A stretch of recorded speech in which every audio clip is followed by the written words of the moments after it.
जितने आस्था चैनल पर कथा सुन रहे हो, जितने फेसबुक और यूट्यूब पर सुन रहे हो, बहुत सावधानी से सुनना। 2 बार पशुपति व्रत कर लिए आपने, ये कर लिया आपने, प्रदोष कर लिया आपने, सोमवार कर लिया आपने, सारे अनुष्ठान कर लिए, बहुत सारे उपाय भी करे, तो गुरुवार के दिन अगर शिव जी के मंदिर में पानी चढ़ाया जाए, जल चढ़ाया जाए, तो घर में विद्वत्ता का अनुभव होता है महाराज। दुनिया का कितना भी दरिद्र व्यक्ति हो, चाहे दुनिया का कोई व्यक्ति ऐसा हो जिसका कभी व्यापार चलता ही नहीं हो, उसने 50 बार बदल के देख लिया, फैक्ट्री चली नहीं रही, जिस काम को करने के लिए जाते हैं वो काम टल जाता है, आज की जगह कल, कल की जगह परसों, परसों की जगह नरसों, काम होता ही नहीं। एक वो भी आप समझ लें कि जैसे अष्टमी तिथि या नवमी तिथि किसी भी महीने की, चाहे शुक्ल पक्ष की हो चाहे कृष्ण पक्ष की हो, अष्टमी और नवमी तिथि, ये 2 तिथियां ऐसी हैं, मान लो तुम्हारा पैसा तुमने किसी को दिया 5 लाख, 4 लाख, 3 लाख, 10 लाख, 8 लाख, 2 लाख, 50,000, 25,000, 20,000, 40,000, और वो पैसा नहीं दे रहा, आप हार गए कहकर, फोन लगा कर, भैया दे दे रहे, परेशानी है, दे दे रहे भैया, हम तो परेशान हो गए, और हार गए, नहीं मिल रहा, बहुत परेशान। तो महाराज किसी भी अष्टमी या नवमी तिथि के दिन आप मां जगतजननी जगदम्बा का शिव के साथ में, शिव शक्ति का स्मरण कर देवी के नाम की 9 आहुतियां, सूखे बीले की, मतलब बीला जो सूख चुका है, फल जो सूख चुका है, उसकी 9 आहुतियां अग्नि में शंकर और सती के नाम से, शंकर और शिव के नाम से समर्पित करें, और आखिरी आहुति जो समर्पित करें उसमें थोड़ा सा भाग तिल का, और तिल भी काली नहीं चढ़ती उसमें, श्वेत तिल का भाग उसके साथ लगाकर समर्पित करें, और जिससे धन लेना है उसका नाम लेकर वो समर्पित करें महाराज, उसको सुध आएगी, और वो पैसा किसी भी हाल में आपके हाथ में थमाकर जाएगा ही। पीपल की जड़ में इत्र का जल, पीपल की जो जड़ होती है उसमें इत्र का पानी, थोड़ा सा जल, उसमें थोड़ा सा इत्र का भाग हो महाराज, और आप भगवान पीपल देव, पीपलेश्वर महादेव का स्मरण कर पीपल की जड़ में अगर जल चढ़ा रहे हैं, और मान लो शरीर में कोई कष्ट हो गया है, शरीर में कोई रोग हो गया है, कोई मालूम पड़े ये हाथ 4 दिन से दुख रहा है, या 4 दिन से ये नस दब गई है, या ये कमर दब रही है, तो आप 2-4 दिन कर देखो, कलश के अंदर जल, जल में इत्र का थोड़ा सा भाग, पीपल की जड़ के नीचे आप उसका सिंचन करिए पीपलेश्वर महादेव के नाम से, उस जल को थोड़ा सा भाग लेकर आ जाओ, उसी में से जो चढ़ाया है, और उस स्थान पर जहां कष्ट है उसको लगाना प्रारंभ करिए। 2 दिन 3 दिन कर देखो, प्रैक्टिकल करने में क्या जाता है, सीवर वाला हमारा झूठ बोल रहा हो तो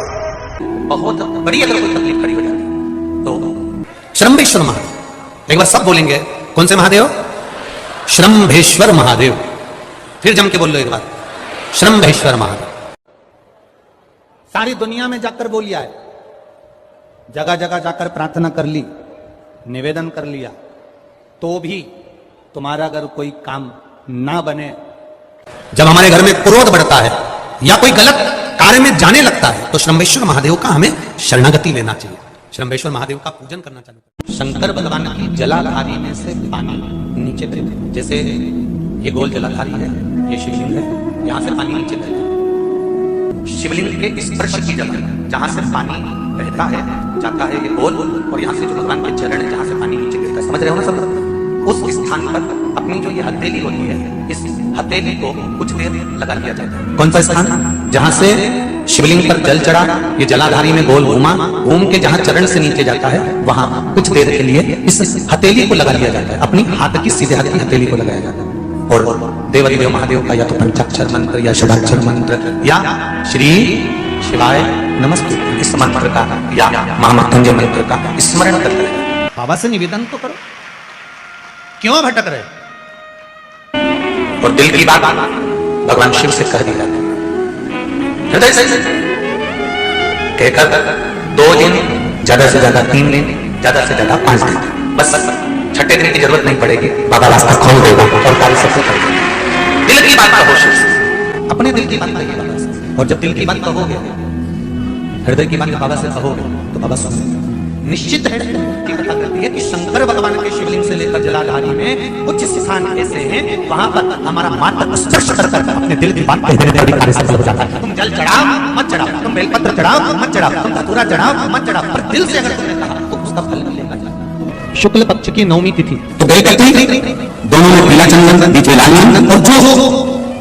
अशोक सुंदर वाली जगह है उस अशोक वाली सुंदर वाली जगह पर डंडी का भाग जहां से पानी बहता है वहां लाल चंदन का भाग नीचे की ओर शिवलिंग से टच करता हुआ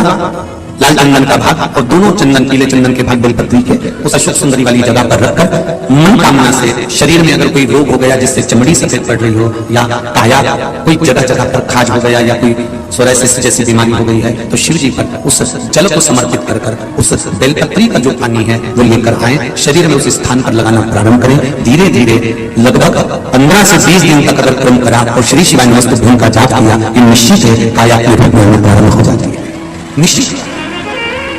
और प्रयास करना सोमसूत्र वाला स्थान, प्रयास उच्चारण एक ही करना है आपको उस समय पर जल चढ़ाते समय षडाक्षर मंत्र का उच्चारण। कभी मौका मिल जाए, विवाह शादी में देरी हो रही हो या कोई नया कार्य चालू कर रहे हो उसमें देरी हो रही हो या कोई सर्विस के लिए नौकरी के लिए जा रहे हो और वो कार्य नहीं हो रहा हो तो एक धतूरा, केवल एक धतूरा, उस धतूरे को फोड़कर उसके अंदर का फल निकालकर उस फल को शिवलिंग पर चढ़ाकर एक लोटा जल शंकर भगवान को समर्पित करकर। दिन होना चाहिए मंगलवार। कौन सा दिन होना चाहिए? जम के बोलो जरा, मंगलवार समर्पित करो। उसके बाद में आप विवाह के लिए अगर समर्पित करे हैं तो विवाह में देरी नहीं होगी, व्यवसाय और व्यापार के लिए या नौकरी के लिए समर्पित करे हैं तो उसमें देरी नहीं होगी। लो, काशी विश्वनाथ का नाम लो और 21 बार उतारो और उतार कर किसी पेड़ के नीचे तक खड्डा खोदकर उसको दबा दीजिए, आपका काम यूं सफलता की ओर बढ़ना चालू हो जाएगा। शनि की कुदृष्टि समाप्त, 7.5 ढैया समाप्त, परेशानी है। लोग कहते गुरुजी हमने आज तक कथाओं में 7 पीढ़ी सुनत थी, तुम 71 पीढ़ी कैसे कह देते हो? हमने कहा हम नहीं करे, तुम्हें अगर यहाँ नहीं पढ़ना है तो उज्जैन जाओ। उज्जैन के ऋण मुक्तेश्वर मंदिर की दीवार पर शिव महापुराण का लेख अंकित है, पत्थर पर लिखा हुआ कि शंकर को जल चढ़ाने वाला शिव महापुराण की कथा सुनने वाले की 7 पीढ़ी नहीं 71 पीढ़ी तरती है, ये वहां पर भी लिखा। एक नियम वो अगर अपनी जिंदगी में बना ले, प्रदोष काल में प्रदोष के समय पर बेलपत्री के वृक्ष के नीचे एक बार जाकर नमन करना और प्रदोष काल में शंकर भगवान के मंदिर में दिया लगाना, ये 2 चीजें अगर वो 3 महीना भी लगातार कर ले तो उसके जीवन में कभी कोई समस्या आ ही नहीं सकती, कोई दुख आ ही नहीं सकता। श्री शिवाय नमस्तुभ्यम, सब बोलिए एक बार जमकर, श्री शिवाय नमस्तुभ्यम। प्रैक्टिकल जरूर करना, कहीं सियोर वाला महाराज झूठ तो नहीं बोल रहा। शास्त्रों की बातें हमारे जीवन में हमें सुख प्रदान करे, इसलिए इस भाव का आनंद करते हुए आज की कथा को विराम देते हैं। श्री शिवाय नमस्तुभ्यम। मेरे चैनल को सब्सक्राइब करें, बेल आइकन प्रेस करें जिससे कि आपको लेटेस्ट वीडियो की नोटिफिकेशन मिल जाएगी।